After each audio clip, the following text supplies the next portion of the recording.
going back to cholesterol and blood pressure, one of the other things that you recognize is that those have created two of the largest markets in the pharmaceutical industry.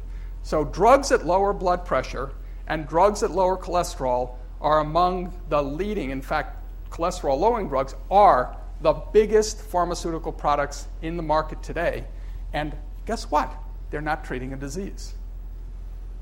You're treating the surrogate marker.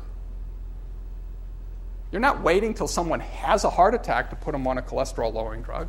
You're not waiting for someone to have a stroke to put them on a blood pressure-lowering drug. So not only is it better diagnosis of risk for disease and early intervention, it's created a huge market. So I would love to treat the surrogate marker for Alzheimer's. I don't want to wait till someone has, 70% loss of cognitive function to start treating them.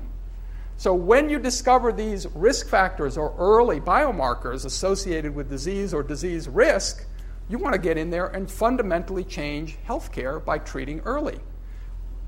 Thinking of a very good friend, wouldn't it have been nice if 25 years ago, when a good friend was feeling some tingling in her legs, could have a blood test and say, gee, you have early MS.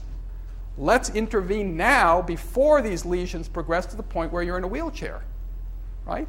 That's a fundamental opportunity to provide much better health care.